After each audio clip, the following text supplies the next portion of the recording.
Orang ini adalah pelayan kecil Si, dan dia sangat menyalahkan dirinya sendiri. Di sore hari, dia meminta para senior keluarga Zongtian untuk membawanya ke halaman dewasa Changle untuk menebus kesalahan. Yang Anda dapatkan hanyalah cemoohan. Changle bahkan tidak muncul. Ketidaktahuan tersebut membuatnya lebih sadar akan posisinya dalam hal ini. Itu hanya sepotong catur yang digunakan. Karena itu, dia bergegas kembali untuk pertama kalinya, ingin melaporkan surat itu. Tapi kecepatannya terlalu lambat. Dia tidak ingin membantunya. Dia hanya seorang pelayan biasa.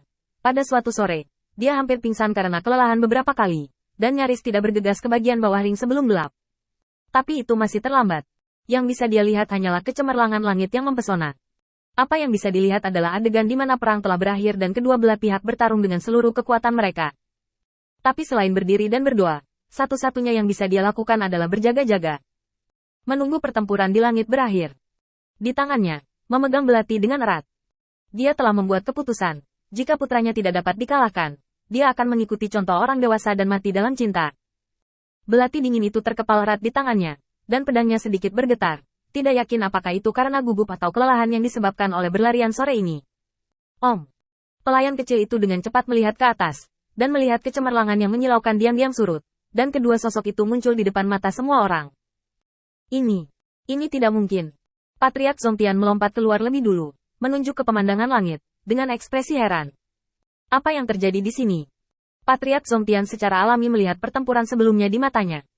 Tapi dia tidak peduli dengan Changle, yang telah menekan Qin Yichen, dan situasinya tiba-tiba berbalik pada saat kelalaiannya. Ketika saya melihat lagi, Qin Yichen telah mendorong kabut hitam tajam dari Changle sejauh setengah meter. Patriark Zongtian penuh kepanikan, sementara Changle, saksi pertempuran ini, terkejut di dalam hatinya. Dia belum menggunakan kekuatan penuhnya. Changle tidak pernah berpikir bahwa ketika dia berada di atas angin, Wang masih memiliki energi ekstra. Hanya ketika dia akan menikamnya di dada, dia tiba-tiba pecah dan memaksa serangannya kembali. Seberapa kuat dia? Berapa banyak kartu hall yang dimiliki orang ini? Siapa dia dan mengapa dia memiliki keterampilan seperti itu? Namun dia tidak dikenal di keluarga Zongtian. Keraguan yang tak terhitung jumlahnya, disertai dengan mulut Qin Yichen yang sedikit terangkat, menghilang dalam satu pukulan. Setelah Qin Yichen mendorong kembali serangan Changle, dia menyapu langsung di atas kepala Changle. Ledakan. Tubuh Changle menghantam tepi ring dengan keras. Dia telah dipukuli. Apa trik ini? Sebelum dia pulih, tubuh Qin Yichen sudah ada di depannya, dengan tinjunya terangkat tinggi. Wanita kecil itu memberiku pukulan. Ledakan. Dengan suara teredam lainnya, pikiran Changle berdengung, dan dunia di depannya diwarnai dengan cahaya merah. Saat Qin Yichen mengangkat tinjunya lagi, pukulan lain dihancurkan. Hanya saja kali ini, Changle hampir tanpa sadar mengangkat tangannya untuk memblokir tinju Qin Yichen. Kamu bajingan, jangan meremehkanku. Dia mengepalkan tinjunya dengan tiba-tiba, dan kabut hitam berubah menjadi paku yang tak terhitung jumlahnya di belakang Qin Yichen, menancap di titik-titik vital tubuhnya. Qin Yichen tidak peduli dengan pemandangan di belakangnya, dan langsung menghancurkannya. Pada saat yang sama, kabut hitam yang diserapnya di kolam hitam meledak seketika. Hal yang sama adalah kabut hitam, yang juga merupakan sarana yang digunakan oleh orang lain. Keduanya bertabrakan. Dorongan besar membuat tinju Qin Yichen semakin kuat, dan dia menghancurkan tinjunya, menyebabkan Changle muntah darah. Aku berani bersembunyi. Wanita itu cukup mampu untuk sehari. Saat dia berkata, Qin Yichen mengangkat tangannya lagi, tinjunya mengenai wajah Changle tanpa henti. Dalam sekejap mata, hidung Changle memar dan wajah bengkak. Gerakan Qin Yichen membeku sesaat, dan matanya samar. Kesadaran ilahi telah habis dalam pertempuran sekarang. Jika konfrontasi berlanjut, itu akan merusak jiwa ilahi. Yang tidak diragukan lagi lebih buruk bagi Qin Yichen, yang sudah tidak lengkap. Setelah melirik Changle lagi, yang memiliki hidung biru dan wajah bengkak, Qin Yichen mengangkat sudut mulutnya. Tujuannya telah tercapai. Selanjutnya, itu tergantung pada apakah Anda memiliki keberanian untuk menyerang. Qin Yichen baru saja melangkah mundur, dan tiba-tiba, suara dingin menyebar dari langit. Tuan kecil ada di sini. Qin Yichen melihat kembali ke langit dengan tiba-tiba, dan melihat lusinan orang berjubah hitam datang lebih dulu. Dan kabut hitam di antara mereka berkumpul menjadi selimut hitam panjang. Di ujung lain karpet hitam, seseorang datang dengan pedang. Tuan kecil, Qin Yichen bingung. Bahkan sebelum dia bisa memikirkannya, seorang pria berjubah hitam melangkah maju dan memisahkannya dari Changle. Salah satu dari mereka membawa Qin Yichen mundur beberapa langkah dan langsung pergi ke tuan kecil dan pelayan. Setelah pria berjubah hitam itu melepaskan, Qin Yichen segera melangkah mundur dan memberi hormat kepada semua orang.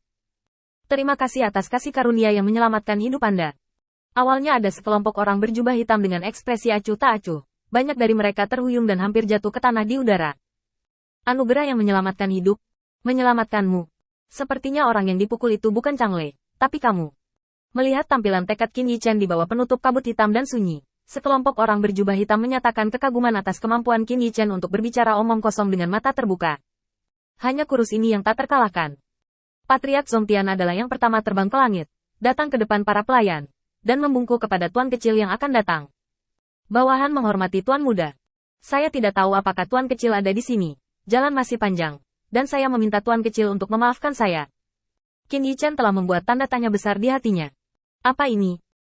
Jelas itu adalah urusan keluarga-keluarga Zongtian. Mungkinkah bala bantuan yang diundang oleh pendukung orang ini?